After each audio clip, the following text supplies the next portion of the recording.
Hello, everyone. Welcome to the last normal episode of the Podcast Boys. I am the Comics Kid 2099, and joining me is my co-host Connor Nielsen. And we have finished talking about the television series Twin Peaks, but there was a film sequel prequel called Fire Walk with Me that came out the year after the series was canceled. And Connor and I are going to be talking about Fire Walk with Me a little bit today. Connor, how are you doing? I'm doing A-OK. So, Fire Walk With Me was a 1992 theatrical film directed by David Lynch and written by David Lynch and Robert Engels, who was picking up a lot of the reins of the show after Mark Frost pretty much left the project to do his own directorial debut, and that was in the later half of season 2.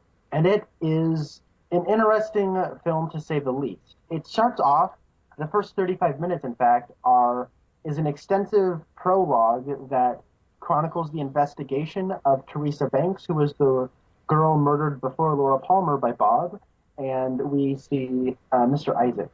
Chris Isaac, is that his name? Yeah. I think it's Chris. Yeah. Chris Isaac and Kiefer Sutherland play two FBI agents under the guide of Gordon Cole investigating when one of them goes missing, and then, what's-his-face, David Bowie plays a character who just shows up. And then Kyle MacLachlan's Dale Cooper sort of gets wrapped up and says that he thinks that the killer is going to strike again. Cut to 1 year later, where we see the last 7 days of Laura Palmer. And we see her fall descending into real-world horrors that seemingly have no end. And then at the end, she is brutally murdered. So, Comics Kid, what did you think of Twin Peaks Fire Walk With Me? Well, I want to say I saw that Connor posted about this on Facebook. I think Connor liked this movie a lot more than I did. I don't hate this movie, but it's not a movie that I am going to be going to very often in the future. It's not something that I enjoy a whole lot, and part of that is because it's very heavy. This is a movie about incestuous sexual molestation and very dark. You know, you were saying that Laura Palmer's fall into darkness, and she's just falling darker and deeper. Like, that's not fun to watch. A lot of this movie, some of it is done very well. Some of it is a big confusing mess that I don't understand. But overall, I would say this movie, I enjoy it sometimes, and sometimes it makes me uncomfortable. Sometimes I think it's a good movie. Sometimes I think it doesn't make any sense at all. I'm of conflicted minds on it. But overall, I think you liked it more than I did, just from what I can tell. What about you? What did you think of it? So this is almost the anti-season 2 reaction for me. Well, finale of season 2. Where this was something that for years now I've heard how people talk about how much they hate this film. And how unwatchable, how it makes no sense, how it is just a train wreck from beginning to end, and how abysmal it is, and how it is the worst David Lynch film in existence. So going in, I was not particularly excited to watch this, and I got a really crummy, bare bones DVD that I rented, and I finally sat down and watched it just to try to get it out of the way, and it's a long film. It's 2 hours and 15 minutes. I am of two minds about this as well. There is definitely the objective side of me that sees that this film is too long. It definitely has its flaws, and there are things about it that just don't really work. But then there's my subjective side that is just entirely emotionally driven, and on a personal level, this might be one of the greatest horror films I've ever seen in my life. This might be in my top 50 favorite films ever made, and just on one viewing, there was a power to the images. There was a strong emotional grip that this film had on me. Unlike the show, I felt that this was David Lynch Unchained, and he's back in his wheelhouse of films, and he has an understanding of the cinematic language in a way that I felt he didn't have on the television screen that just works better. This might be my favorite Twin Peaks anything. Okay, now I was going to ask you how you thought that it compared to the rest of the series, because you can look at this in two different ways. You can look at this as a David Lynch movie, or you can look at it as the next installment of Twin Peaks, and for the longest time, the final installment of Twin Peaks. And so it sounds like you like this a lot more than anything else in the series. Not a lot more. The show is definitely more watchable than the film. But when I watched the season 2 finale, I said that I liked it, definitely, but it was something that demanded some kind of follow-up, because it was made with the intent of a follow-up. I felt that I needed more episodes, and that's why I was happy we were getting a revival next year. I have to retract that statement. I think Fire Walk with Me is as perfect a conclusion to Twin Peaks, the original series, as we could have possibly received. Oh, And I think this is a necessary film. Everywhere I look, even people who kind of like this film say it's kind of unnecessary for the show. No, I think this is a perfectly necessary movie, and it is an incredible companion piece. And I think what's really cool about this is that it almost creates a loop where right after watching this, I want to watch the show from the beginning all over again. So by the time I get to the end of the film, I want to watch the prequel slash epilogue all over again, and then I'm kind of caught in this big loop, and I really like that. And while yes, I am excited to see where it goes in the revival, I don't think the revival is necessary anymore. that's interesting because for me, I think there are elements of this movie that are very crucial in understanding the overall story of the series of Twin Peaks. For example, just a quick little example, you never really know why Bob killed Teresa Banks if you just watch the series. That's not really made clear because she's just mentioned in passing in season one, and then the series kind of gets caught up in all of its subplots, and you forget about Teresa Banks. This movie explains exactly why he killed Teresa Banks, and it makes a lot of sense in the context of this movie. But I still think, just watching the finale, that it still leaves the whole element of Dale Cooper is possessed by Bob. That's a huge cliffhanger. And even though, we've determined that you are a bigger Twin Peaks fan than I am, I still look at the finale and I think, man, I really wish that they would have followed that up and we could see either Dale Cooper dies or he's redeemed and Bob is permanently defeated. I still wish that we could have seen something like that. But I do think that a lot of this movie is necessary. It follows up on some stuff in the series that I don't think necessarily needed to be followed up on, but then other things that it does, I think are very crucial, and it enhances the story of the series.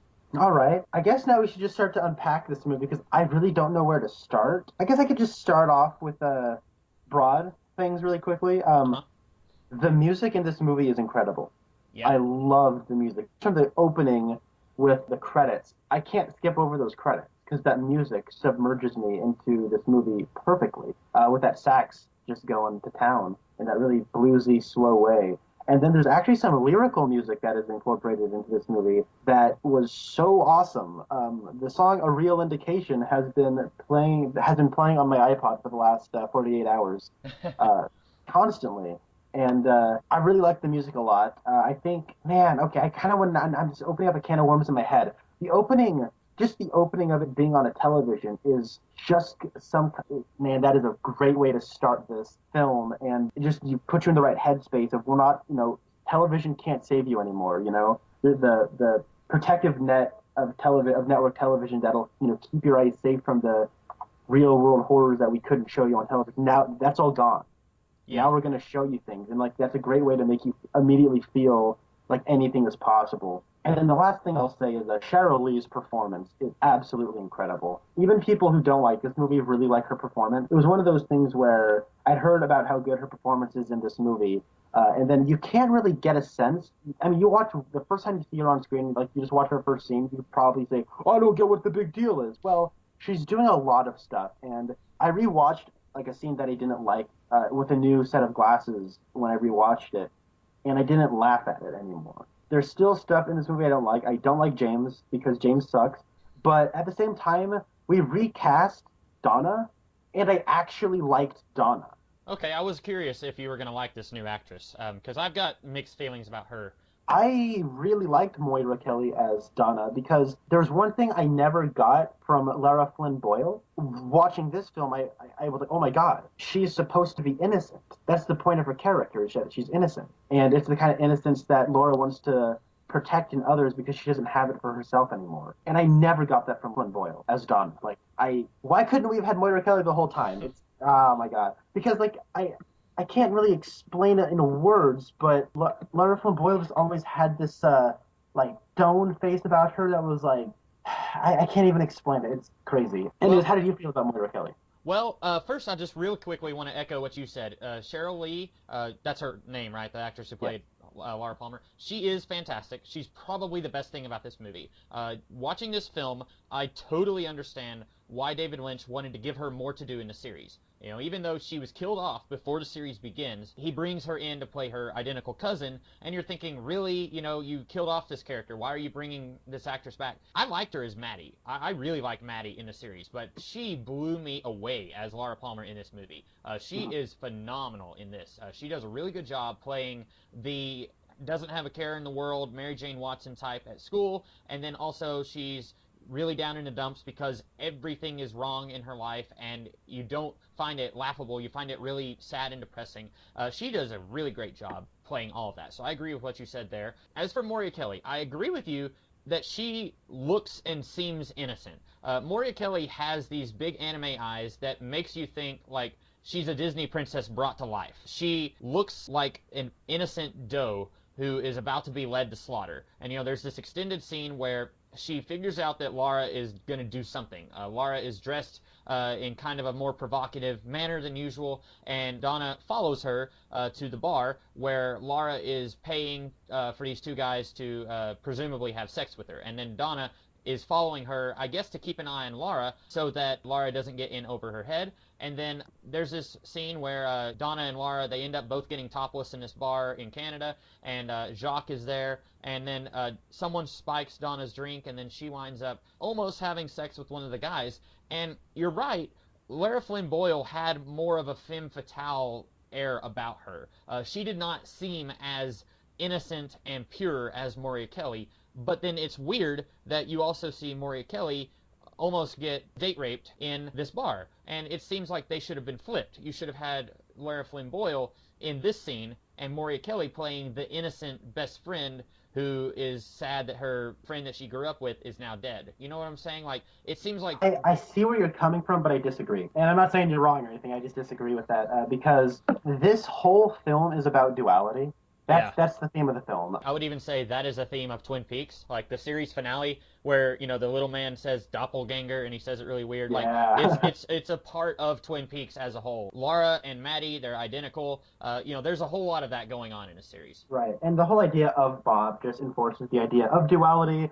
There's Mike and Bob. Like it's everywhere. There's two Mikes, there's two Bobs, everywhere. So the idea that and there's a couple of scenes where it's just Donna and Laura talking about boys and high school and stuff. It seems superfluous, but it naturally builds a relationship between the two. That part where Donna comes on in, it's like she takes like, you know, a shot of whatever drink that is, and then the guys are like, "Whoa, we got two for the price of one," and you know they're all acting like that. There's a real chemistry between Moira Kelly and Sheryl Lee, and the look I see in Moira Kelly's eyes, which by the way, her eyes are like.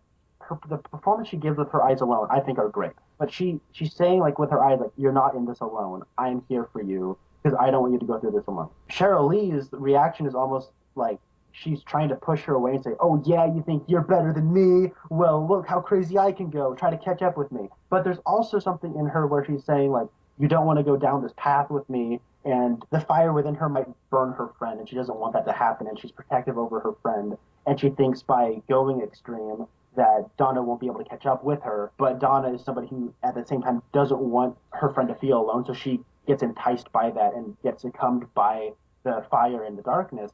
And it almost goes, not almost, it directly relates to the very, very first conversation they have in the living room where she talks about, if you're falling in space, do you think you'll slow down or do you think you'll go faster? And then Laura's response is, you'll keep going faster, and then you'll burst into flames forever, and there'll be no angels because all the angels have gone away. And that's exactly what we see with Donna in that really long scene in the bar. That's just her falling faster and faster and faster. This is a very fatalistic, nihilistic film. And I think that ultimately, if you see this as the conclusions to the Twin Peaks saga, you can find the answers to what happened with Cooper at the end of season 2. And it's a very sad, unpleasant, nihilistic ending. Yeah, it's very depressing, and it doesn't seem like it has a lot of optimism, but at the same time, you watch the series before you watch this, and you hear almost nothing good about Laura Palmer. After the pilot episode, all you hear is that she was sleeping with everybody and that she was doing all kinds of drugs and she was smuggling drugs and she and Bobby killed a guy. You hear all this stuff in the series,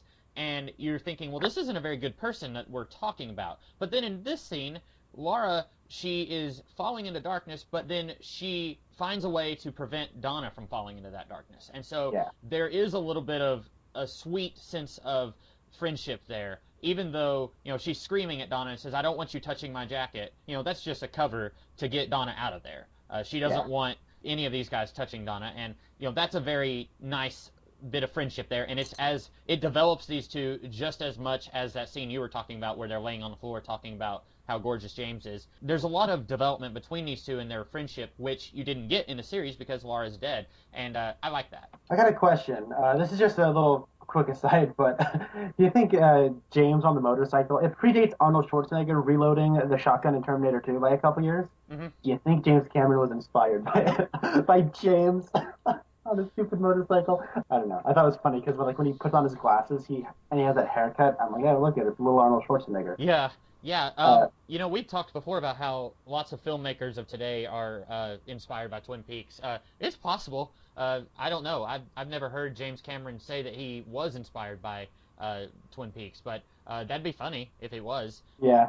And of all people, James, that'd Right. be hilarious. But no, yeah, getting back to this discussion, I really like their scenes together. And this is one of those movies that it is an experience to have just as a whole. You can't just watch 30 minutes, go, to the mall, come back, watch another 15 while you're doing chores. This is something that demands your full attention for the full 2 hours and 15 minutes. And by the end of it, then you have to kind of look at this as a whole, and you can't just, it's hard to watch this and just analyze each individual scene as they come and then talk about how do you feel about this scene? Oh, I didn't like this scene as much as the last scene. I don't know about this movie yet. I don't know. Oh, this scene was better than the last scene. It was about as good as the scene beforehand. So, you can't kind of watch it like that. This is a movie that ebbs and flows and has to be taken as an entire experience. And I think as an experience, I haven't experienced something like this in a very, very long time. And I should probably say also, Sheryl Lee's incredible. You're right. She's probably the best thing about this movie. But Ray Wise is up there with her. It's hard for me to talk about this movie and not get angry at early 1990s America, because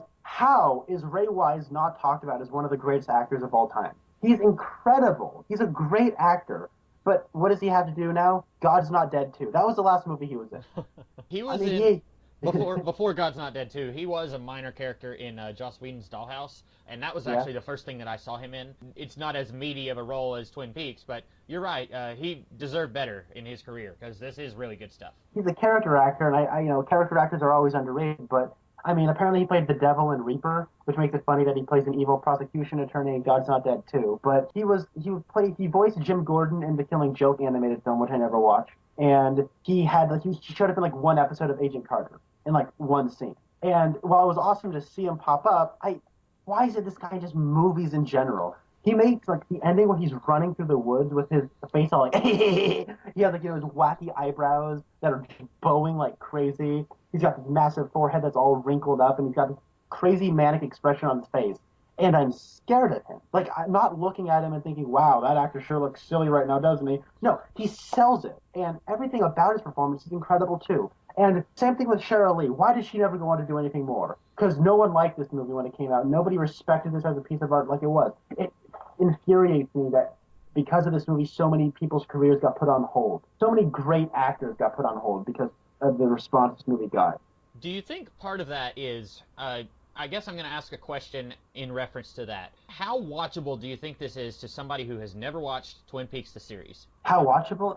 Yeah. If you've never seen the series, and because I'm assuming a theatrical movie comes out, there were probably people who went to see this movie who did not watch the series, or they watched part of the series and they gave up sometime in season 2. So I'm curious how much this movie, all the negative reception it got, I'm curious if that was because of people who weren't Twin Peaks fans and they were just going to the movies and they said, what is this? Because it's really the finale of a 2-year story, and maybe there were people who didn't watch the first 2 years of that story. That's an interesting proposition, and it is a very impenetrable film. If taken as its whole, it's not an accessible movie at all. Mm-hmm. In the same way, if you just go, hey, this movie called Blade Runner that everyone seems to like, I'm just going to watch the final cut because apparently it's great. And you just pop in the final cut, you're like, what is happening? There are certain nuances about that world you're just not going to get by your first viewing or watching that. Because I didn't know, when I went to go watch Blade Runner for the first time in a movie theater thinking they were going to be playing the theatrical cut, but they weren't. They were playing the final cut. Had I not known a lot of things about that film that I did before going in, and had I just walked into that movie and just sat down and okay, here we go, I wouldn't have liked the movie very much, I don't think anyways. But the more I knew about that, the more I did like that. So you're right. It's not an accessible movie. You're like, what's the point of this white horse? I don't get what's going on with this David Bowie character. What is this little man who talks backwards? Why is this one-armed man, like, what is that little symbol on the ring? I've seen the movie, like, I've seen the show, and I only kind of got what that little symbol meant just by watching this movie. This was a movie that cost $10 million to make, $4.6 million at the domestic box office. It was lambasted by critics, and the response I saw from the critics and the people who they were saying, I've had enough of Twin Peaks. I'm sick of this show. I'm sick of Bob's. I'm sick of Red Rooms. I'm sick of Black Lodges. I'm sick of Black Coffee. I'm just sick of it all. So they were like already predisposed to not like this walking in because they were just sick of Twin Peaks. Which is a shame because while some of this movie is maybe deserving of negative reception, I think this movie is superior to just about all of season 2. I'd say it's maybe on par with season 1. I'm not sure if I would say it's better or worse than season 1. They're both pretty close, but this is much better than season 2. So I think if people were burnt out on Twin Peaks, then they really picked a bad time to give up on Twin Peaks and say, I don't want any more, because I think this is, in some ways, much better than season 2 as a whole. Yeah, as a whole, I'd give like season 2 a 5. Well, I guess as a whole, maybe like a 6. Because I'd probably give like that last half, for the most part, a 4, but then the last 3 episodes redeem it to like a 5. And then the first half's probably like a 7. So yeah, I'd probably give season 2 about a 6. And I'd probably give season 1 a 9. So I guess as a whole, I'd give like the show about an 8. And then I'm still trying to decide if I could even assign this movie a number grade. But I do like this more than season 2. Like if you take all 22 of those episodes as a whole, then yeah, I probably agree with you there. Another thing to note about this movie, it premiered at the Cannes Film Festival, and it got booed. I know David Lynch was definitely hurt by the response of the film. Yeah, I want to talk a little bit about Bob and Leland, because this is something that I noted when I watched the series and then the movie the first time through. The series makes you think that Leland is pretty much innocent of any wrongdoing, and Bob is entirely responsible for everything that happens to Laura Palmer. I feel like, and maybe I'm reading the movie the wrong way, but let me know if you agree with this interpretation. But I feel like the movie makes it seem like Leland is a little bit more culpable for what happens, and it's not entirely all on Bob. Because there's one point, right before Leland kills Laura, he shows her the diary pages that he ripped out, and he says, I thought you always knew that it was me. And that's not him as Bob talking, that's him as Leland talking. And so I'm watching that, and I'm thinking, okay, so Leland is not this poor old man who gets possessed by a demon and is forced to rape and kill his daughter. He's somewhat party to it also. That's kind of what I thought. And I thought that was a weird interpretation of the events. I don't know if maybe you read the film differently, but it seems to me like if this was somebody else taking the world of Twin Peaks and putting their own spin on it, if this was a movie that David Lynch was not involved in, I could maybe understand this. But David Lynch was involved in season 1 and the first half of season 2, and then he's involved in this movie, and it seems like he's changing his mind on the direction that the story was going. What do you think? That's an interesting read, and it's something I should probably say I've kind of been obsessed with this movie in the couple of days since I've just been scouring the internet for. You'd be surprised how many good reviews there are of this movie that actually talk about the film, as opposed to, yeah, I like the show. The movie's pretty good, I guess. I like Twin Peaks though. I give it a 4. Like, there's a lot of reviews like that. But when you really do some digging and you actually find something about this movie that's said that actually has some kind of weight behind it, people do talk about that interpretation of Leland. And it's interesting because it does kind of hold a bit of they do hold Leland's feet to the fire a bit in this movie, and pun intended. But it's but it's interesting because I still don't quite read it that way. And the reason I say that is so much of this film is, people talk about how tonally jarring this is compared to the series, how it's so much darker and meaner, and there's drugs and boobs and people drop F-bombs, and it's like, what's happening? What happened to the Twin Peaks I know? This is all from Laura's point of view. Yeah. And if Cooper, our eternal optimist, is a POV character into Twin Peaks, Laura is now our POV character, and this is somebody who's clearly damaged psychologically and emotionally. She has a very nihilistic and negative worldview, and so if you found out, it's like one of those things where it's her own dad who did this to her, and I think that her coping with this, she has to put some of the blame on her father. As a result, the film is on her side because she is our point of view. I personally read him saying, I thought you always knew it was me, as like Leland squeaking out of like to me he sounded sad. Like I always thought you knew it was me, and it breaks his heart that she didn't know. And Bob still has control over his actions. I don't know. It's weird. I want to watch this again, but from what I got, it was more of a Leland squeaking through the Bob's actions and trying to talk to his daughter, and he's heartbroken about it. That's what I got from it, but oh well. And because when she does find out, the barrier between Leland and Bob breaks constantly, and it's her. I took it as her being unable to decipher between the two. However, I think if you just analyze Ray Wise's performance, there are such subtle nuances where you can see when Bob's in charge and when Leland's in charge. Yeah, that's a good point. I think that it is tricky to interpret it. You could read it both ways. You could read it as Leland is entirely not responsible, or you could read it as he's moving in and out, and sometimes it's Bob, sometimes it's Leland. I think there's multiple ways you could read that. So you don't like James, and I don't think there's really anything here that elevates his character from the series, but I do think that he was necessary here because he was so close to Laura. You could not do the last week of Laura Palmer's life without James or without Donna or without Bobby. I think you had to have those characters. Now, there are other characters from the series who are completely absent in this movie, and apparently several of them showed up in deleted scenes. There was a scene of, allegedly, they filmed a scene of Harry and Josie. They filmed a scene of Ed and Norma.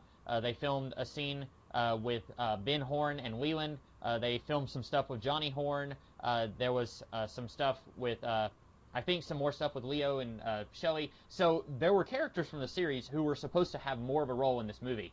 Apparently, they filmed like 5 hours of footage, and this is a 2.5-hour movie, or not even 2.5 hours. So there's a lot of stuff that did not make it into this movie. But I do think, even though we do not like James at all, I think that you had to have him in this movie to show exactly what's going on with his relationship with Laura. You know, did she really feel for him, or was she just using him for the sex? You know, this kind of touches on that, and I don't even think you can walk away from this movie with an actual answer. I think you come away from it with just as many questions about what James and Laura were going through as you did before you watched the movie. I guess so. I kind of got a clear picture of their relationship before the show, and while I was watching the show and while I was watching this movie, I felt like it was consistent with that. So I guess I never really had questions regarding their relationship. I think in the series, you're seeing their relationship from James's point of view, and he's talking about how he and Laura, they had this relationship, but he could tell that she was falling into darkness. But I was never sure, okay, does she have actual feelings for Bobby? Does she have actual feelings for James? Or is she just kind of oscillating between the two and Jacques? I was never certain. And then this movie, it gives more of that, but it gives it from Laura's point of view. And so you're getting a fuller picture than you ever did in the series, I think. Oh, yeah, okay. Yeah, I guess you're right. I think you get a pretty solid answer on her stance between the men, because it's clear that she's just dating Bobby because of the drugs. Yeah, I want to talk about that later, yeah. No, I think it's consistent with what we got in the show. I know you don't, but I think it is. Okay. I think the stuff with James is like, despite it all, she did love him. I don't know why, but I guess she did. Again, that scene between Cheryl Lee and James Marshall was reminiscent of the Heather Graham, Kyle MacLachlan scenes in later season 2. One of them is doing all the heavy lifting in those scenes. Yeah. We also get Annie in this movie, which I really like, but. Oh, you did? You did like that? Okay. Oh my God, the dream scene is maybe one of the scariest scenes I've ever seen in my life. But I will say this: if she didn't say "I'm Annie," I would not have known that was Heather Graham, because she has blood all over her face, and she's wearing a dress that looks like Caroline's dress from the season 2 finale. You know, Cooper sees Wyndham Earle's wife. She's wearing a dress that looks like that dress, and so when I first saw her, I thought, "Is that Wyndham Earle's wife?" And it's not. It's Annie. And if she didn't say that, I wouldn't have known. Like, she's in this movie for about 10 seconds, and I don't know. I didn't really need her to be in the movie, but I'm interested to see why you liked her being in it. Other than just like, was it just the ethereal nature of the dream itself? Part of that, it lends into the nihilistic. I think it concludes that just the inclusion of Heather Graham and what she says is a great way to conclude the subplot. Like, I think that's a great way to conclude. To follow up on the cliffhanger of season 2. I thought it was a satisfying resolution to that cliffhanger, and it just adds to the nihilistic ending, I think, that this movie implied. Also, just as a question, both Caroline and Annie wearing the same dress in the Red Room? Probably. I don't remember. I know that Caroline was definitely wearing that dress. I think you're right, because they would go back and forth. He was talking to Caroline, and then Annie would be there, and then it would be back to Caroline. And I think they were And wearing the same dress. You're right. I think because it kept like implying on a visual level that Caroline and Annie are the same because Cooper's affectionate, he loves both of them, and like he loves Caroline, and he never had the same feelings he had towards any woman until Annie came along, and so that one emotion for those two different people is kind of like blended together in the Black Lodge. It's a weird abstract, but I think it's kind of cool. What were we talking about before? I'm sorry. Oh yeah, the men. By the way, it's great to see Jacques show up. Jacques is one of the most despicable, disgusting like characters I can think of in television, and I guess now movies. The things they put in his mouth and the way the actor delivers his lines is so ridiculous. I can't help but laugh. I He has think, that line, "Hey, my high school sandwich. yeah, Let's put some meat in there." yeah. I was gonna say I never thought that Jacques Renault could out creep himself when he said, "Bite the bullet, baby." I never thought that they could outdo that scene until that you just mentioned. I was gonna bring that up. I was like, oh, okay, Jacques, you took it to an even weirder place. Yeah. Oh my, there's a lot coursing through my head right now. I'm sorry if just I'm getting really scattered, but Well, let me ask you this. Okay, so in season one, Dr. Jacoby is having a session with Bobby, and Bobby kind of breaks down, and he says that Laura forced him to sell drugs. Now, when I was watching that episode, I interpreted that as Bobby was telling the truth. I didn't see that Bobby had any reason to lie. If he had forced Laura into that life, then I would have just assumed he would have kept that a secret and that he wouldn't have told anyone. Here, I'm not getting the impression that Laura forced Bobby into this. It really does seem like Bobby kind of dragged Laura into the drug running scheme. And it just, again, it's another one of those things that seems inconsistent with the series, and I'm curious if they intended to go in a different direction or if they forgot about that scene or what. I see where you're coming from, but I think it is consistent. To paraphrase a different television show, I'm watching through Agent Carter season 1 right now. Okay. And there's a moment where the head of the SSR talks to Jarvis, and I don't know if you watched the show, but Jarvis is in that show. But he says, "Hey, look it. There's 3 points of view to every story. There's my point of view, there's your point of view, and there's the truth."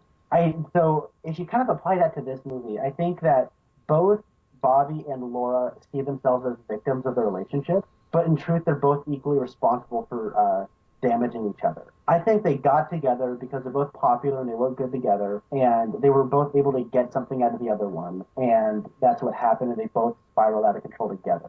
And if you look at the way, like just in their first scene together, the way Laura talks to Bobby and how she condescends him, treats him like an idiot, I can see how Bobby would like feel like a victim of her being mean to him. But at the same time, if you look at it from Laura's perspective, she sees Bobby as this unpredictable, dangerous person that could easily take her life, and as a victim of like a more physical abuse. I think both of them are victims of the relationship because it's a toxic relationship.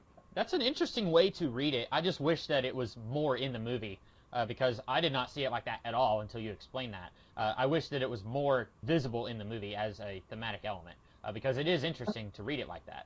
So I talked about this movie like, oh my god, this is David Lynch Unchained. This is like, it felt like all the frustration and angst and frustration that he couldn't like have control over season 2 like he wanted to. He's like, fine, I'm gonna make my own movie, and ABC, you can't do anything about it. So he's like let loose and just made a movie that was just like an unadulterated vision. And that's what I loved about this movie more than anything, more than even Shirley's performance, was I felt like this was somebody's unadulterated, pure vision. And that excited me because it's been so long since I've seen something like it. There was no studio interference, except there was. And I think honestly it was to the benefit of this film. Because David Lynch said that he'd shot 5 hours worth of footage or something. Yeah. There is over 90 minutes of deleted and extended scenes on the Blu-ray of this movie, and the only way to get this movie on Blu-ray is in the entire mystery Blu-ray set. So I want to get that set, but I don't want to get that set because there's a revival coming next year, and that'll inevitably come to Blu-ray too, and then they'll inevitably release a big entire 3-season plus the movie plus the missing pieces box set. So I'll just hold out for that. But so I haven't seen any of the deleted scenes. I haven't seen, and then there's a 30-minute documentary on that's included on the Bare Bones DVD. Yeah, I that I have I watched. have the DVD, and I watched maybe 5 minutes of that documentary. It is wildly incomprehensible. Like, it's just badly edited. I don't usually like documentaries, but I thought I would enjoy that. I got maybe 5 minutes into it, and I just thought this is pointless and doesn't have a whole lot to do with Twin Peaks, and it was just weirdly edited, so I didn't watch the rest of it. You probably just watched the weird stuff where Catherine E. Coulson's talking about the Oregon Shakespeare Festival, and like, what is happening? And then, Yeah, at one you're point, like, Kyle MacLachlan was talking about acting in some Shakespeare play and talking about people who brought the Shakespeare text with them to watch the play, and I was just, I didn't see the appeal of the documentary. So I, yeah. So after that, they actually start talking about Twin Peaks. I know people like Peggy Lipton did not like the movie okay, because she felt like it was too in your face and too dark. And it was kind of cool to hear these actors get candid about it. But even like, but then you have people like the man who played the one-armed man, the yeah, one-armed Mike. He at the clear end of the documentary, he says, and I don't agree with his assessment, but what he said was, we're watching this movie like it was any other movie, but it's more like a piece of art than it is like a traditional narrative. And he said he thought critics would understand that, and they clearly didn't. I don't really agree with that because I think it's kind of a BS excuse for art films, but I get where he's coming from. And then I think at some point they said that David Lynch had a time limit. No, it's actually God bless you, Hawk. You're not in the movie, but you were in the documentary. God bless you, Hawk. You gave us this information, and it was pivotal to my enjoyment of the film. God bless you, Hawk. Even though you're not with us in person, you are still with us in spirit as talking about this episode. But he says that he showed up and was on set for this film, and then one day he got a phone call from David Lynch, and David Lynch said, "Hey, look, I'm really sorry. I had to cut your scene from the movie because I have a time limit, and there's already so much happening in this movie that I had to cut it out. I'm really sorry." And then Michael Horst basically said, I said, "Why are you sorry? Like, usually what happens is when you show up to watch the movie, you realize you're not in the movie. Nobody in this business ever actually calls you to say that they're sorry that they cut the scene." yeah. So he said, "No, pleasure to work with you, David. I'd love to, anytime you need me, I'll be there." I guess it wasn't like as much of a arturist film as I'd like to think it is. It certainly comes off as this is exactly what somebody wanted to make with nothing cut out. Hmm. But I guess there is stuff cut out. I've been going on for too long. Is there anything you wanted to say? Let's talk a little bit about the first roughly 20 minutes of the movie, which is the Laura Palmer-less part of the movie. What did you think? Actually, it's 35 minutes of the movie. 35. Wow, it's a lot more than I thought. What did you think of Chris Isaac and Kiefer Sutherland and this entire chunk of the movie? I really like it a Okay. lot. What did you think of it? Because Well, when I first saw this movie, I did a video on my channel like over a year ago. When I first saw this movie, I said that it felt like two movies that were jumbled together. And I've said many times before that I really wish that they had done a FBI spin-off series or an FBI movie set in the world of Twin Peaks. And you've got enough interesting characters. You've got Albert Rosenfield, who's in this movie for about a minute, and it was awesome. yes, it was. You've got Cooper, you've got David Bowie who just shows up like you said.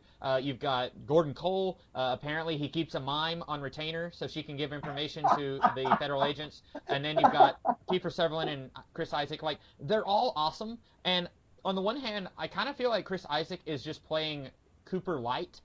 He's not. I don't want to go so far as to say that he's not bringing anything new to the table, but at the same time, there's several moments in this movie where I feel like he's delivering a line in a very similar way that Kyle MacLachlan would, but he's not exactly like Cooper because at one point he grabs a deputy by the nose and is like twisting his arm around, and I'm thinking, okay, Cooper would not have done that.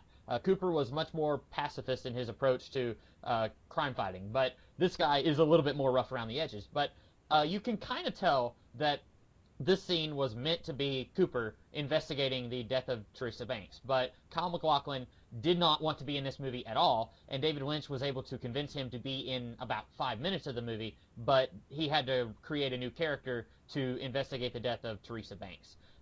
You said that this movie is way too long, and I agree. On the one hand, I think they could have cut a lot of this stuff with the Teresa Banks investigation. They could have cut a lot of it out, but at the same time, I think that you need all of this to find out why did Bob kill Teresa Banks. And if you're going to do a prequel to Twin Peaks, then you might as well cover some of that stuff that they talked about in season one that kind of got away from them and they never talked about it again. So you really need a lot of this stuff at the beginning to find out why did Bob kill Teresa Banks. Oh, okay, she was blackmailing Leland Palmer because she found out that Laura Palmer was his daughter, and he was going to go and have sex with Teresa and her two friends, and then he finds out that Laura is one of her friends. So that makes sense. but I do think that a lot of this kind of drags on. And then a lot of it is like a lot of the really weird stuff that doesn't make any sense is in that first third of the movie. Why in the world does Chris Isaac's character disappear into the Red Room? I'm assuming he disappears into the Red Room because Cooper comes to the trailer park where Chris Isaac's car is parked, and in lipstick or something written on his windshield it says "Let's rock." And of course, that's what the little man said when he first met Cooper in season one. So why does the Chris Isaac character disappear into the Red Room? What's going on with David Bowie? He just magically shows up at FBI headquarters and then just magically vanishes. There's things in this first third of the movie that really doesn't make any sense at all. And I can almost see why people said they really hated this movie if you're just looking at the first third of the movie. But at the same time, I also think that if they had just done a Twin Peaks FBI movie, it could have been really awesome. I just wish that we could have had one or the other, but at the same time, I think that these two are inextricable because you're tying in the Teresa Banks stuff with the Laura Palmer stuff, and you have to do that through the FBI stuff.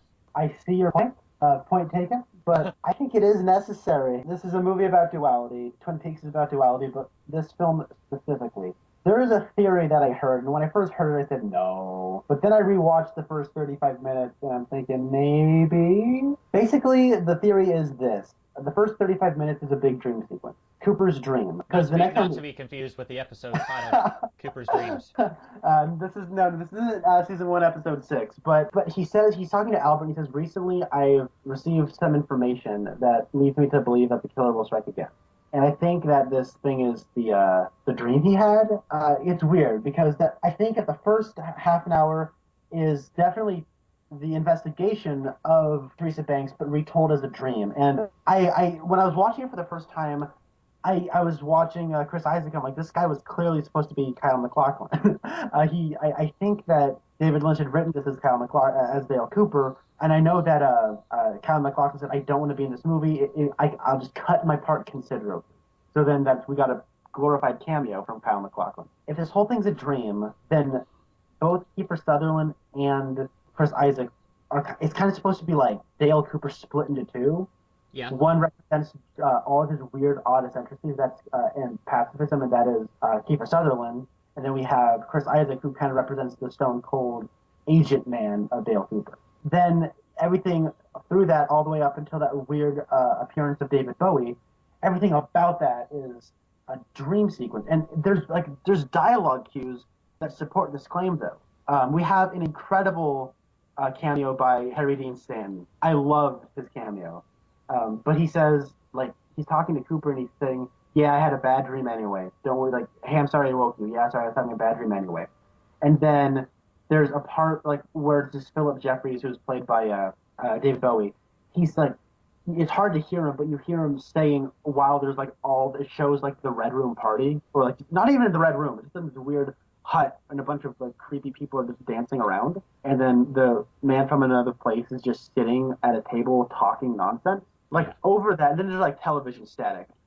But over that, you hear David Bowie say, in dreams, I see them in dreams. We live in dreams. He says something to that effect. And then there's, like, all this, like, talk, and there's, like, one more thing that's mentioned about dreams. I think this whole first half an hour is a dream sequence. And definitely all the stuff with Cooper is a dream sequence. And later in Laura's dream, there's that weird part where she sees herself in the painting. And so she's like two places at once. That happens with Cooper, too, with the monitor, where he's two places at the end with the angel. I think this all ties together. I'm still wrapping my mind around it. I'm still digesting this, but that's what I think is going on. Okay. I have never heard that theory before.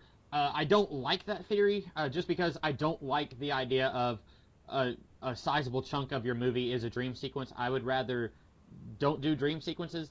I don't really care for that idea anyway. But if that's, knowing David Lynch, it's possible that was what he was going for. Personally, though, I would rather that not be the direction that they went in.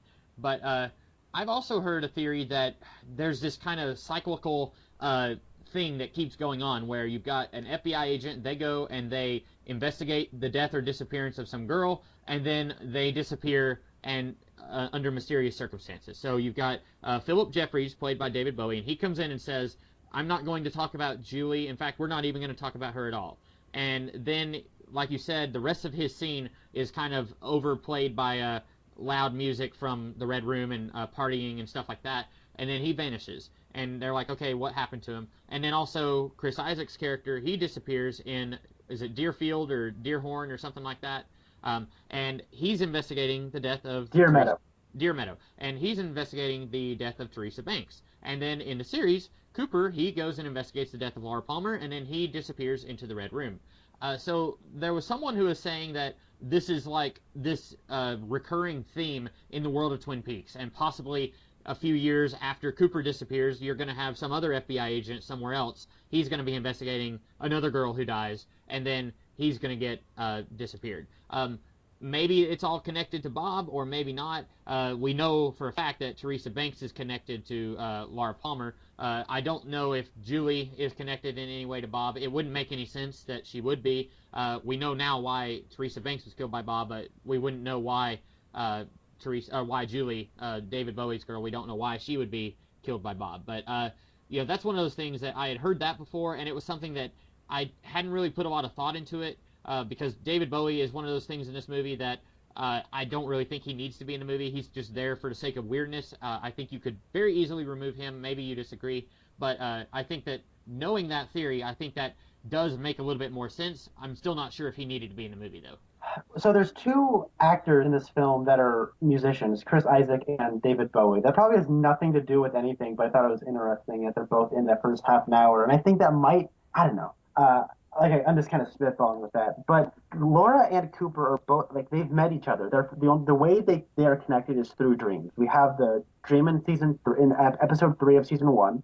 We have the stuff in the Red Room at the end of season 2, which is almost like a dreamscape arena. And then we have this movie that links them again through her death. And if you look at that first half an hour, like his dream, her dream, I think that's how it works, though. And that's why I'm okay with it the more I think about it. I get where you're coming from with David Bowie and how you feel like he could have been cut. I guess that was like, there was apparently David Lynch had anticipated making 3 Twin Peaks films to wrap everything up. Yeah, I had heard that. And I guess this was his way of sequel baiting. Yeah, I had heard that he wanted to do possible sequels with, one of them I heard that he wanted to use Garland Briggs. Which is interesting because he's not in the final cut of the movie. He might have been in one of the deleted scenes, but he's not in the actual print of the movie that you and I watched. And then there was some other characters that I heard that he wanted to use. I'm going to look that up. But yeah, you're right. He wanted to do like 3 or 4 other movies with Twin Peaks characters. He wanted to do one with Dale Cooper, one with Philip Jeffries, one with Major Briggs, and then one with Chris Isaac's character. So 3 of them are FBI agents. It's strange that he said he wanted to do a sequel with Dale Cooper since Kyle MacLachlan was so resistant to being in this movie anyway. I don't see how he would have been able to have convinced Kyle MacLachlan to be in a full-length movie where he was a main character. But I would have loved to have seen some of those. But apparently, like you said, this movie bombed financially, so the hopes of ever seeing Twin Peaks FBI trilogy was just thrown out the window. And what a shame. We would have gotten a trilogy of FBI movies. I know, yeah. A trilogy! I guess this sequel baiting is better than Independence Day Resurgence, so... I mean, did you see that movie? No. That movie literally ends with, all right, we know what the aliens are, let's go find them, and then it ends. I was like, are you kidding me? So, with this movie, how did you feel about Harry Dean Stanton? I love him. I love Harry. And he's going to be in the revival. That makes me happy. See, that's interesting because he lives in Deer Meadow. I don't see how he's going to be important in the revival unless they have him playing, like, a completely unrelated character. Like, you know how Laura Palmer, they had her, and then they had the same actress playing Maddie. I wonder if they're going to do the same thing with Harry Dean Stanton because he plays a guy who runs a trailer park, like, a couple of towns away. That's going to be interesting if they try to use the same character. But I always like him in everything that I've seen him in. I haven't seen him in a ton of stuff. I've never seen him as the lead character. I always see him as a minor character actor, but I thought he did really good here, yeah. Yeah, no, you gotta love him in Alien. He's the best part of the Avengers movie. Oh, I forgot that he was in that. Yeah, he shows up to be like, you got your pets. Yeah, I forgot about him in that. Also, he's in Cool Hand Luke, isn't he? Yeah, he is. That's probably one he's most famous for. And Fire Walk with Me, of course. Who could forget him in this movie? I'm sorry to keep going back to the first 35 minutes, but I like how this movie opens with a statement of that television getting destroyed. And then we go to Deer Meadows. And again, this is going back to that theme of duality. This is like a mirror version of Twin Peaks, the town. Twin Peaks is very warm and inviting, very personable people that are cooperative with the FBI. Deer Meadows is almost like this very cynical, backwash incest town, and it's very callous and mean towards the FBI agents. They're not very inviting. The people at the police department were hilarious. Just the way they looked, like what's his name, Cable, not Scott Summers' child from the future, but like that one guy, the sheriff, yeah, sheriff. Just the way his face is so funny looking. And then he talks like this. And the camera angles they captured were hilarious. But Deer Meadows is a really interesting, weird, if you look at this from as Dale Cooper's dream, we have this city that is like a weird mirror version of Twin Peaks. We have Teresa Banks, who is the anti-Laura Palmer. She is a wanderer. Nobody cared about her death. Nobody claimed the body, which is the opposite of Laura Palmer, where everyone grieved, everyone knew who she was, and of course somebody came to claim the body. They found her hours after she had died. Yeah. So it's almost like this weird, if you're looking at this as Dale Cooper, it's like this weird foreshadowing, which ends with Chris Isaak disappearing into the Red Room. Look at Cooper's journey throughout the entire show of Twin Peaks. It reflects this dream he has. So him saying he has new information, it has to be a dream, though. But if they're going to bring Harry Dean Stanton in, is he going to be like a person in the Red Room? The dude's 90 years old. I don't know if he's still running a trailer park, but whatever. I don't think it has to be a dream, because Dale Cooper had a lot of weird mystical powers in season 1 and 2. Like they did a lot of stuff with him, like where he suddenly is able to enter the Red Room and then he comes back. And I think that they could play it in a way where everything that happens in this movie is something that happened, or they could play it where it was a dream. Personally, I'd rather they don't go in the dream direction, just because I think that, I don't want to say it's a cop-out, but I feel like that brings me to a point, and I know you're saying that all of this is necessary, but it would make me say, okay, what's the point of this first half hour if it's all just a dream? But, I think that we could talk ourselves in circles around, is it a dream or is it real? But you're right, this Deer Meadow is bizarro Twin Peaks. Like, in Twin Peaks, you have Norma, who's, very, very beautiful young woman who runs the diner. And then in Deer Meadow, you've got this older lady who you're expecting her to, like, spit on your steak if you ask for gravy. Like, she's just very, very mean and crusty old woman. And the police, like you said, they're very unhelpful. And then you got the secretary who, well, I won't say that Lucy was helpful, but compared to the secretary who's, like, cackling with the deputy over here, like, Lucy is...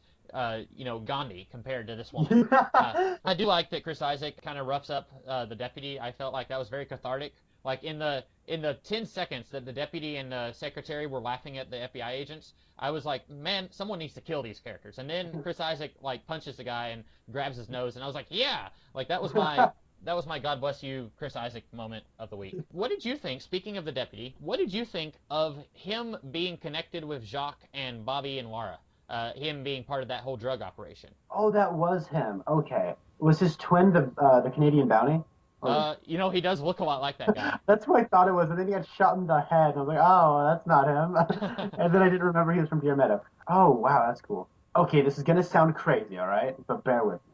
I think that first half an hour is necessary because it bridges the show with the film in a really nice, it's a nice transition from show to film. I think that's why I find it necessary. If you have people from Deer Meadow bleeding into Twin Peaks via Laura Palmer and drugs and stuff, that's a really interesting way to look at the way Laura Palmer views her world, because we now have information that she doesn't.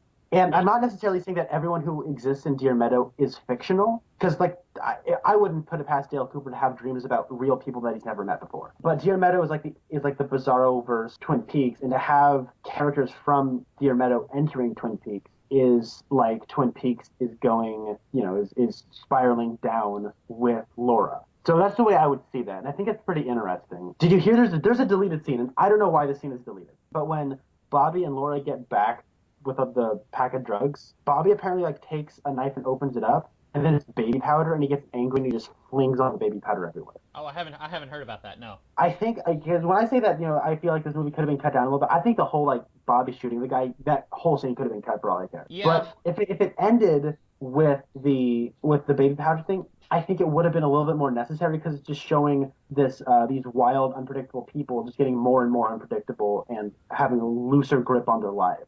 If it was baby powder. Right. So I think it's weird that the guy, because when Bobby shoots him, that guy draws first. Laura goes up to him and she's high out of her mind, and then he says something like, "Oh, you think that's funny, little girl?" And then he like starts to draw his gun and points it at Bobby, and Bobby shoots in self-defense. Yeah. So it's, and we heard about Bobby killing a guy in like the first or second episode of Twin Peaks, and then they never bring it up in the entire series, and by the end of the series you've forgotten about it. And then in this they bring it back, and I don't want to say it's necessary. I don't think it is, but I think it's one of those things they're following up on that's like, oh, okay, that makes a little bit more sense now, but I don't think we had to have it. But I was just, in a very practical matter, I was just curious why the guy drew his gun on Bobby, because I wonder if Jacques told him to, if Leo told him to, because in the series, we seem to get the impression that Leo and Bobby are still on working terms, because up until Bobby and Mike lose half of the money or half of the drugs? They lost half. Yeah, they lost the money, and that was kind of what tore apart their business arrangements with Leo. But if they sent some guy to deliver baby powder and then kill Bobby, I don't really understand why they did that. But it is interesting that it's the guy from Deer Meadow, because by that point in the movie, you've already forgotten about everything in Deer Meadow, and you're not thinking that that's going to come back into the movie, and then it shows back up in an unexpected way. I don't think Leo had to do anything with the guy drawing the gun, because I know Leo and Jacques are in business with each other, but Bobby goes to Jacques personally. So, not personally, he doesn't go to. He calls him up separate from Leo. So I guess I'm just like headcanoning my way around all this stuff. You're right. All these could be flaws, just all by interpretation. The way you're interpreting it and the way I'm interpreting it are two different interpretations, and that's awesome. And I'm glad we're having this discussion, because I think this is how this film. I've been wanting to talk about this movie for days now, and I'm finally glad I have a venue to talk about this.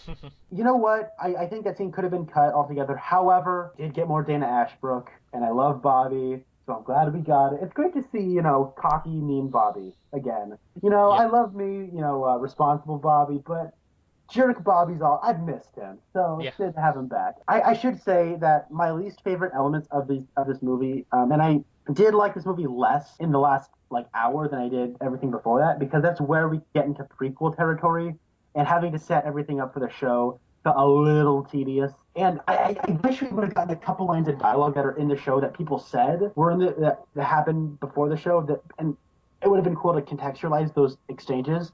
I was so badly hoping that the exchange, that her last exchange with James ended with her saying, "Do you want to play with fire, little boy? Do you want to play with Bob?" Oh, I was waiting for that line of dialogue, and it never came, and I was really upset about that. I had forgotten about that line. Hoping against hope. And I wasn't even hoping against hope. I thought we would get bite the bullet, baby.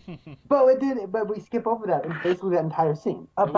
We didn't get to see Waldo biting Laura. Although I will say I'm glad we didn't have that. I'm glad that scene wasn't extended longer than what it was, because we were already in really uncomfortable realms at that point. So I didn't have to have that scene be longer. But that is another example of something that they mentioned in the series that then they skipped over here. And it's weird because those little details I would have been okay with, but the other dialogue, but the other prequel stuff that they do go with, we heard Laura did this, so we're seeing her do this. Yeah. Was a little he's like, okay, I know she's going to do this. I'm really here to see the characters. And what I really liked is I think the cutting out of the 5 hours, with the exception of Hawk, was all for the better. I love Hawk. He's the man. Oh, he's the man. But Leo's in here not very long. Leo's only here as long as he is here as necessary as he possibly can be. I'm cool with that. We don't get a whole lot of Harold Smith. I think what we do get is important for setting things up. We don't get a whole lot of Jacques. He's only here because he's necessary for this location. I really like that. And I do think it's funny, though, if we're talking about this as a prequel. By the way, this is easily the best prequel I've ever seen. By landslide. Best prequel I've ever seen. But everyone looks just a little bit older. Yeah. Harold Smith looks like he's aged about 2 years, and his hair is darker. I almost didn't recognize Harold since he wasn't a weird, creepy dude hitting on teenagers here. She starts kissing on him. Yeah, she kisses him, but yeah, and he was in it just long enough. I didn't hate him like I did in the series. He was in it, and then he's out of it. And it's another one of those things, like I said, you can't do The Last Week of Laura Palmer without Bobby, James, and Donna. You really can't do it without this guy either, because he was an integral part of season 2 with Donna investigating Laura's death and all that, and you really kind of have to seed him in this movie in order to have him be in the series. It's kind of like reverse Chekhov's gun, where the gun has been fired, and now you have to show it in the prequel. You know what I liked showing up in this that we had in the series was the old woman and her grandson. Oh my god, I loved them. Yeah. In fact, I'm sorry, before you go into that, this is a little bit relevant. I'm shocked you didn't like the David Bowie stuff because when we talked about the Black Lodge, like 20-minute sequence at the end of the final episode, you talked about, like, I don't really know what it all means, but I loved it. I thought that would be your response to, like, the whole bizarre appearance of David Bowie. Like, I don't really get it, but I liked it because it was weird. But I'm glad you like these people because I really like them too. Well, I just like the old woman and her grandson, period. I liked them in season 2. I didn't think we got nearly enough of them in the series. And then, once again, creamed corn is back. You know, the boy made the creamed corn disappear and reappear in Twin Peaks the series, and then here creamed corn is apparently a mode of currency in the Black Lodge, and I will never eat creamed corn again. There is one scene where we get a close-up of somebody's mouth slowly eating creamed corn out of a spoon, and it is the most disgusting thing in this movie. Like, we see Bob transfer blood from Leland Palmer's body onto the floor of this red room, and that is less disgusting than eating creamed corn out of a spoon. And creamed corn getting slurped out of a spoon was more disgusting. Yeah, it was gross. But yeah, the old lady, I guess, was it ever really confirmed in the series that she was like a supernatural deity in the same way that Mike and Bob are? I mean, it was heavily implied. Like, they knock on the door and this old lady says, "Whoa, hold on now, I don't know anything about this person." Right. And she was funny. Also, I've heard a theory that, you know, in that scene where they're talking about Garmin Bozia, was that what they called it? They're talking about Garmin Bozia, and there's a man with a toboggan and a really long beard. I've heard someone suggest that might be the log lady's husband, because he died like the night that they got married, and he kind of looks like a lumberjack. So I think that would be interesting, but again, you know, there's not nearly enough there to make that a certainty, but I think that's an interesting theory. We also get some guy who his face looks like it's made out of paper mache, and he has a long nose, not to be confused with the old woman's grandson who has a paper mache mask with a long nose, but another guy who looks even creepier, and he's dancing while all these people are at the Formica table making their dealing and wheeling. It's a weird scene, and you were talking about the season 2 finale.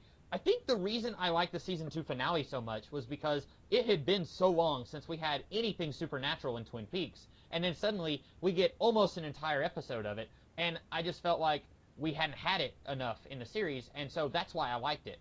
But here, I feel like we needed to focus more on the Laura Palmer stuff, and with her, there was a little bit of supernatural involved in her death, in that it was Bob who killed her, but we didn't really need, I feel like, in this movie, we did not really need the Red Room or the little man bargaining for creamed corn. I didn't really feel like we needed that in connection with Laura Palmer.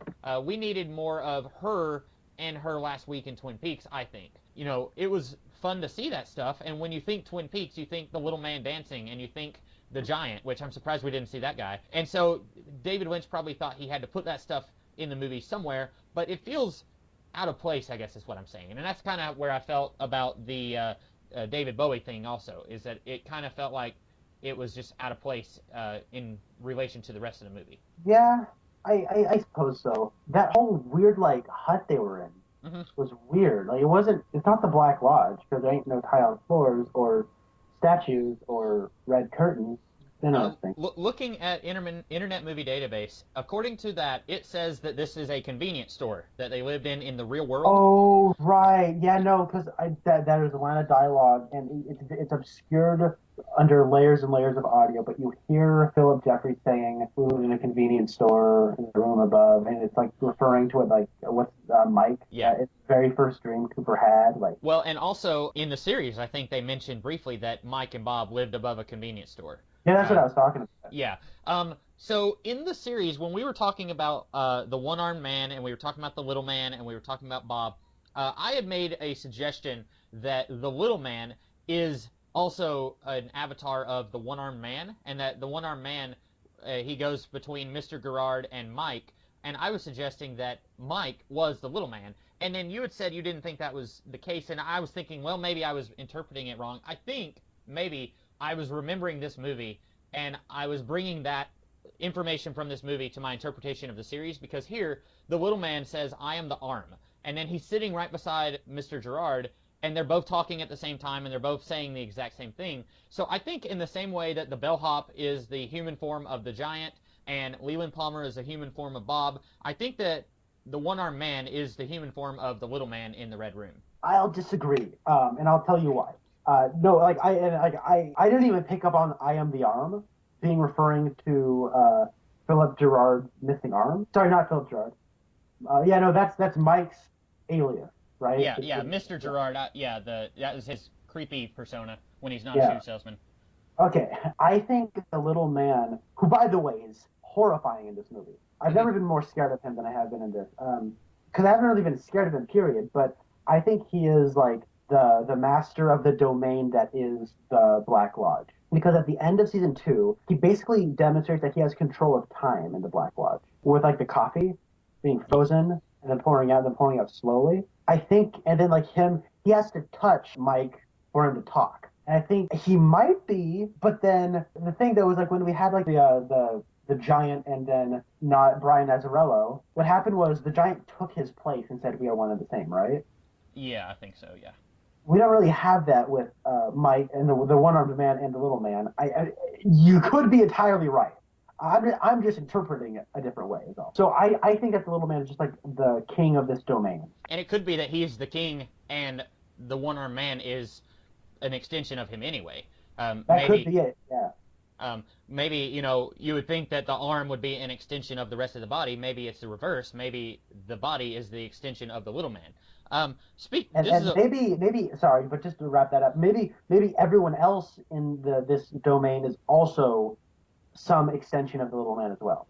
That could be. Speaking of the one-armed man, whatever happened to him in the series? Like, after they identified Leland Palmer as Laura Palmer's killer, what happened to the one-armed man? Did we ever see him again? I want to say we saw him in the last couple of episodes, but I don't think we did. No. I was actually surprised to see him in this movie, because I had seen this movie once before, and I did not remember him being in this movie. And he's not in it much, but at one point, Leland and Laura are driving to go meet Sarah Palmer somewhere, and then Mr. Gerard comes out of nowhere and starts screaming at Leland Palmer, and it's another scene where there's dialogue, but then there's music playing over the dialogue, so it's really hard for me to understand what's going on. And loud shouting and honking.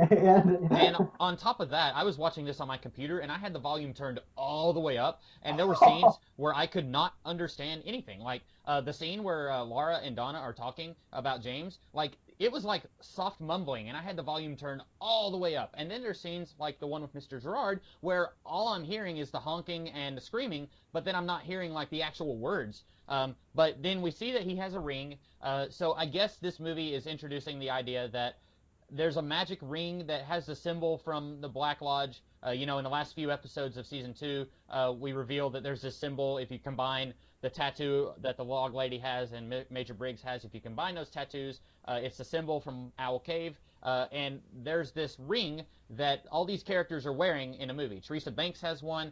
The one-armed man has one.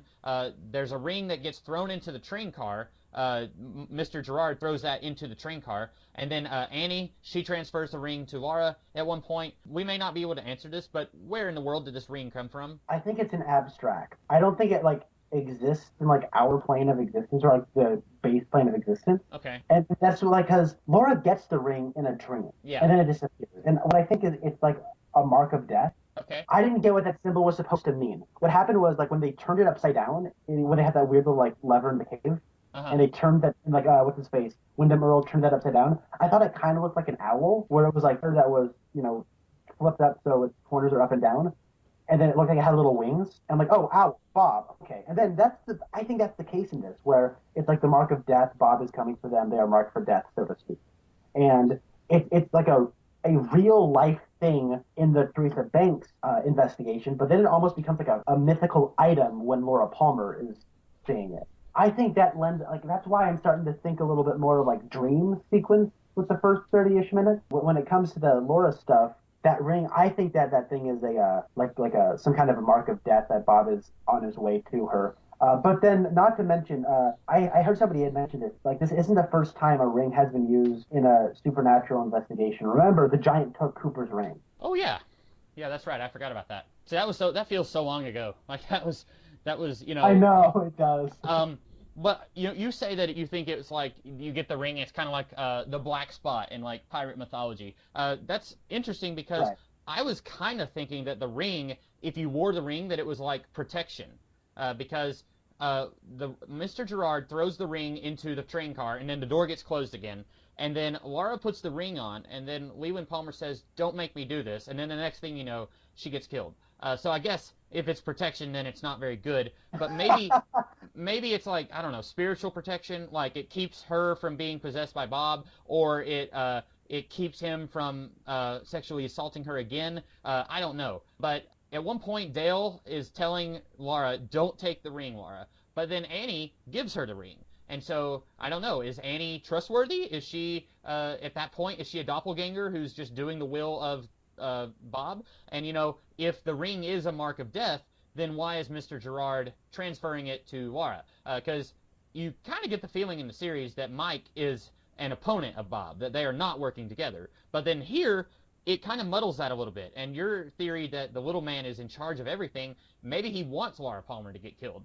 Because one thing that anyone who's never seen this series, I've always tried to compare it to Lost. And I've always said Mike and Bob are kind of like the smoke monster and Jacob from Lost. But I don't know if that's an apt comparison because this movie doesn't make it seem like he's good and evil. It makes it seem like there's evil and slightly less evil.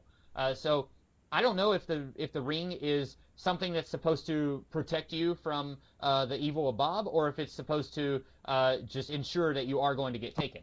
Because everyone that we see who wears one is a victim at some point. Annie wears the ring, and she's a victim of Wyndham Earle in the present day. And then Teresa Banks wears a ring, and she's a victim of Bob. Laura wears a ring, she's a victim of Bob. And then Mr. Gerard wears a ring, and he's not really a victim of Bob. So I guess there goes my theory. But I'm not really sure if this is a situation where David Lynch has ideas, and they're just not very well communicated, or if they're there and you just have to know what you're looking for.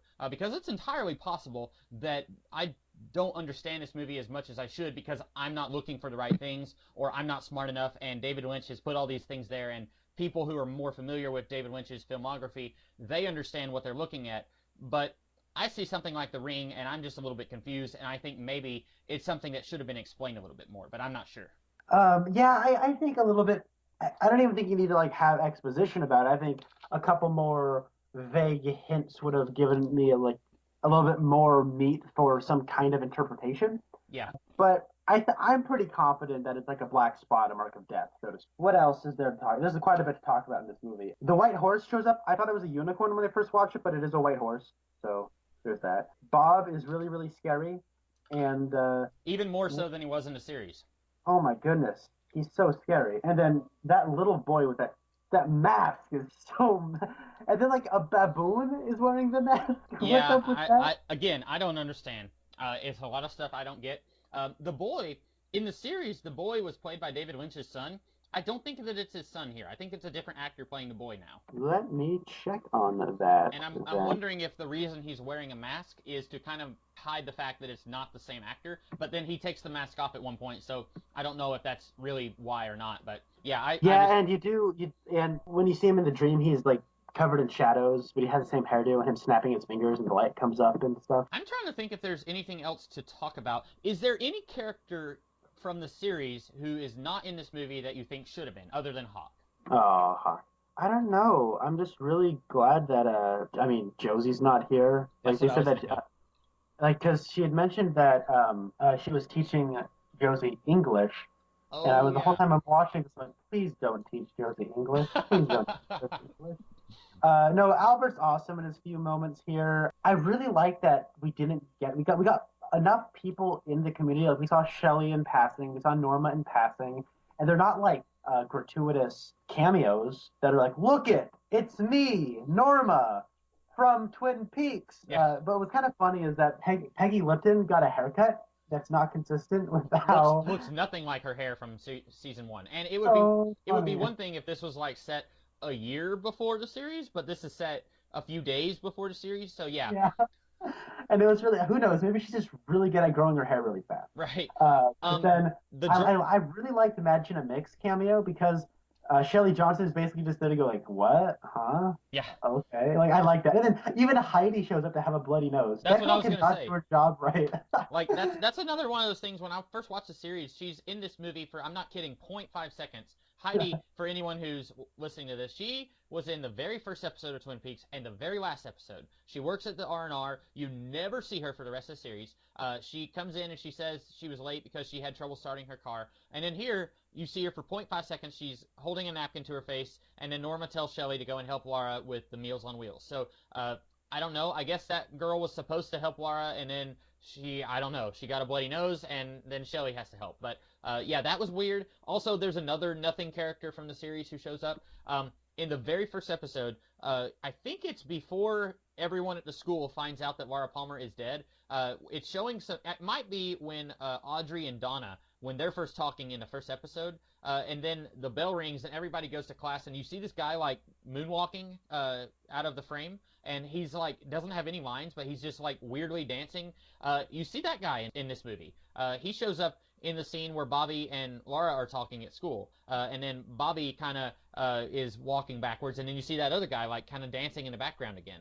So I thought that was a weird little homage to the show that you would catch if you had seen the first episode. That is weird. I didn't even catch that. I want to say another thing. I like how this movie gets into the heads of its characters. So that song, A Real Indication, starts playing when Bobby, his first scene with Laura, and then he starts like walking backwards. And then when he starts walking backwards, and the closer he gets to that door, you actually start seeing people start dancing around to the music too. Mm-hmm. So I have to think that that music is like playing in his head, and Bobby thinks he is like the coolest guy ever. Right. And everyone around, and he lives in like this cool world where everyone dances. I thought that was a really neat way to get inside his head. And just that like 20 seconds of him walking to the door was so cool. And I could just like watch those 20 seconds on a loop. Yeah, I don't think I had anything else to say about this movie. I'm sure you have quite a bit more. This is a very complex movie, and I will echo something we said near the beginning of the podcast, where if you have never seen the series and you're thinking, well, this is a prequel, it's set before the series, so I'll watch this first, don't do that. This is not a movie that you can easily watch without the series. I think anyone, whether you liked it or disliked it, everyone will agree that this movie will work better if you watch it after you watch the series. But it's a very complex movie. It's got a lot going on. Some of it works for me, some of it doesn't. That was all I had to say. Did you have any other high points that you wanted to hit on?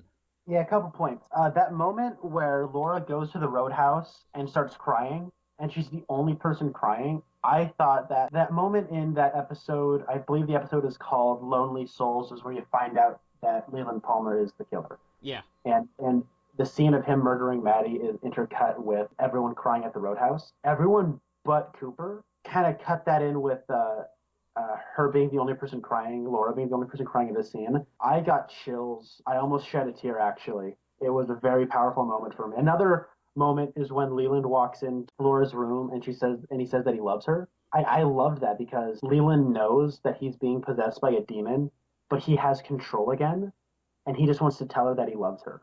That warmed my heart, and it provided some kind of optimism amongst all the sadness. And I was surprised at how at how strong of an emotional response I got out of that scene. Again, I almost shed a tear. It was really powerful to me. I want to talk about the way this movie looks, because once I got it, I couldn't shake it. I'm going to sound super pretentious for a couple of sentences, so bear with me. But this movie, on an aesthetic level, is somewhere between a television show and a movie, and somewhere between reality and a dream. A very unique looking film, and like a better way to cinematically capture Twin Peaks. This movie looked incredible. I love the way David Lynch captures normal dates makes me uncomfortable. I don't know if it's like the frame rate, the lighting, I don't know what it is, but those parts where she's just seeing the what are they called? The old lady and her grandchild. When you see them, like they're scary to look at in the daytime. Yeah. The part where she's hiding under the bush when she sees Bob in her house, and she's just hiding under there with the painting, and she's something about that is just unsettling. Just the way she's crouched under that bush. There's something about it. It's just aesthetically that gets to me. And then of course the nighttime looks scary because it's David Lynch. But the way it looks is so integral to it. And there are like the parts where they're at high school and it's just everyone talking and she and Donna are just walking down and, hey, Mike's the man. Yeah, Mike's the man. Those are reminiscent of like early scenes in A Nightmare on Elm Street, and in scenes of just her and Donna walking down the sidewalk all by themselves. Looks like John Carpenter's Halloween. Mm-hmm. Like that, there's the way it looks. It almost starts off like a slasher movie in aesthetic wise and in just plot wise. It's just teenagers being teenagers, and then you expect the slasher to come out and start killing them all, but it doesn't go that way. And it's all about inner horror and all that stuff. And there's a lot of weird stuff attached to this movie and a lot of weird baggage attached to it. But I think at its core, this movie never strays from its central idea. And I want to look at. I know that David Lynch had an interview with the American Film Institute, and I'm gonna try to see, like, he had something in there that's interesting. It's like a 1 minute and 41-second interview on the American Film Institute YouTube page. It's called David Lynch on Ideas. And it's been a while since I've watched this, but I'll just paraphrase what I remembered. He says that when you make a movie and you're writing a script or something, what sparks that is an idea. And what he says is when he makes movies, he never wants to stray from that idea. And whenever you're making your movie, you want to like always go back to that idea and make sure that what you're making is consistent with that original conceit. And I feel like Twin Peaks got too far away from its central idea and its central focus of Laura Palmer, so that when we got to that, like at the end of that picture of her, and I thought it was out of place and it didn't really work anymore, because what was neat about those first 18 episodes of them solving the murder, when it would cue credits and it would show that picture of Laura Palmer, it was a great reminder of what was. Laura Palmer was the soul of Twin Peaks, even if she was never on screen alive in like the here and now. She would appear in flashbacks here and there. So that was really, and so I feel like David Lynch knew that they'd gotten too far away from what Twin Peaks was. So coming back to Twin Peaks and just focusing all on Laura Palmer, I feel like it gave Twin Peaks its soul back. And I felt it was David Lynch reassessing what Twin Peaks was. It was a really neat experience, and Lynch in the driver's seat again was really neat. I'm trying to remember anything else I had to say about why this movie ultimately worked as well for me as it did. Yeah, and I think I enjoyed it more this time than I did the first time I saw it. But I think I'm still coming down on this movie is so uncomfortable. It is about such dark subject matter that it's not a movie that, oh, hey, I'm going to invite some friends over. We're going to watch some movies on Friday night. Hey, you guys feel like watching Firewalk with me? Yeah, that's a fun romp. Let's watch that. Like, it's not that kind of movie. You have to really be in the right headspace to watch this kind of movie. And I would almost admit you really have to have watched season 2 of Twin Peaks fairly recently to return to this. Maybe not, because you said this is in your top 50 movies, and I'm not sure if you will be watching Twin Peaks season 2 in the near future. I know I won't be, but like, you know, for me, I would almost say if you're interested in this movie, watch season 1 of Twin Peaks and then the first half of season 2 and then maybe the last episode of season 2. But like, there's a lot of season 2 there that I would skip if I wanted to watch this movie again. But it's a movie that I think it requires homework to watch it. I don't think you can just if it's been 5 or 10 years since you've seen Twin Peaks, I wouldn't suggest going into this movie cold. But I think that it's got a lot going on. Like it or hate it, you cannot deny that it is a very in-depth movie. It's very dense. It's got a lot of stuff to talk about and dissect.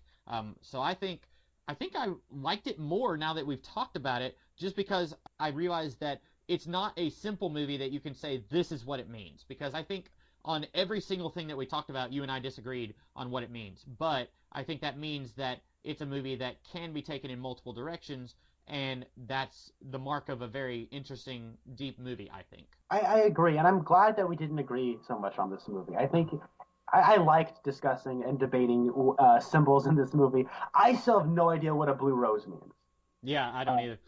But going back to this movie and trying to decipher what it means, I look forward to doing that. And honestly, doing my homework and like biting the bullet, maybe watching some of Twin Peaks season 2. You know what? That was a Freudian slip. I had no intention of saying. There was no connection in my head before I said that. But I mean, I like season 2 a little bit more than you did. I acknowledge it's not very good, but I'll see it as a necessary evil before watching this. And you know what? I think that even if you aren't familiar with Twin Peaks and you just watch this movie cold, yeah, a lot of this won't make sense to you. But I think once it gets to the Laura Palmer stuff, there is that core idea of a woman losing all control that is compelling in and of itself that you can follow it well enough. You will have no idea what on earth the White Horse has to do with anything. You'll have no idea who this Annie girl is. You'll have no idea who this Cooper guy is. But it's ethereal and it's weird and it's abstract enough with its core idea of a woman losing all control that I think you can follow it to some extent, even if you never watched Twin Peaks before. And you know what? I will contend this movie is a horror movie, all right? I've heard people say, this movie isn't a horror movie. This is a horror movie. Oh, yeah. This is a movie, like, I felt something, like, I felt raw terror for the first time in a very long time. The first, like, half hour to hour of the Laura Palmer chunk of this movie, like that whole dream sequence, my palms were sweaty. I was watching this movie at 2 a.m, and I was expecting to see something or figure something out that was so disturbing that I would actually scream and wake up everyone else in the house. Mm-hmm. That never happened, but I thought it was around lurking every corner. And then once we got through that, like that first hour or so, I wasn't really terrified anymore. I wasn't feeling terror, so to speak, but I felt sad. And I just continuously felt sad. And I just kept feeling sad. And I think that a horror movie, and what horror as a genre of people, is it's able to have us purge these nasty feelings we might feel inside and maybe reflect on things that aren't so good about humanity and look at the darkness of the human condition and able to analyze that and separate it from ourselves. And it's a good way to get rid of those feelings. And I think this does a great job of visualizing and having us and forcing its viewer to come to terms with its dark places. In the dark places it goes, it commands its viewer to have some kind of a response and some kind of an opinion of what it's presenting. And I think that is the staple of a great horror film. Yeah. You know, I want to see you, and I know I just finished saying that you really can't watch this without watching Twin Peaks. I want you to introduce this movie to Rasco, who's a big horror movie fan. Oh, trust me.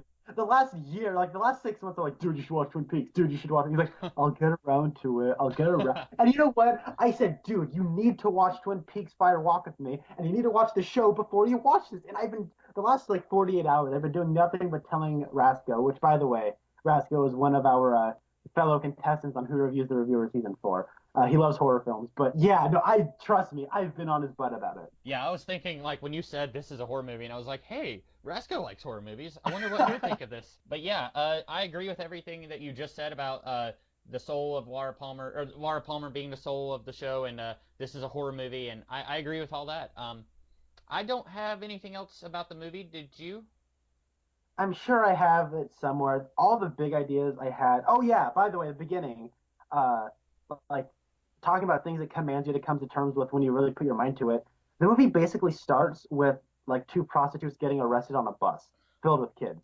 Yeah, I didn't understand that. There's all these kids in the bus screaming, and there's a bus driver getting patted down, and there's these 2 prostitutes. I didn't know what was going on. You know, like the first time I watched it, like that was weird. Then but I thought about it. And I didn't think it was all that fun anymore, though. Oh, really? Because it was like, oh, that's actually really kind of sad when you think about it. Yeah, What were these hookers doing on this bus? Why are there? Oh, there's kids there. What's going? Oh, like, and all of a sudden your mind just goes to these dark places, and you really start to think about it. But on its surface, it's like, well, that's weird, that's silly, and I'm glad Lynch toned down the humor this time around. And I think this is a neat companion piece with his earlier film Blue Velvet. Which also has Kyle MacLachlan, and it's about suburban terror and horror. Yeah. And okay, one last thing we need to talk about. The angel. Because I think it is a really neat symbol periodically throughout this movie, and when it goes away at the end and it comes back, I found that a surprisingly uplifting way to end the movie, and the right way to end the movie, I felt. Apparently a lot of people don't really get it, and I think it's a pretty obvious thing, but people say there's a deleted scene that kind of lends more a concrete interpretation of the angel. Oh, okay. I didn't know that. I am curious. I don't have a Blu-ray player, so I will never buy the complete Blu-ray set of this series, but I would love to see the deleted scenes show up in some manner that I could watch them, because I am curious how many of those deleted scenes are actually worth keeping in a movie, or if they were all just like fluff pieces that you really didn't need in a movie. Like, there's allegedly a scene where Harry sings a song to Josie. You really don't need that. Like, Harry doesn't need to be in a movie. Josie doesn't need to be in a movie. They're not part of Laura Palmer's story.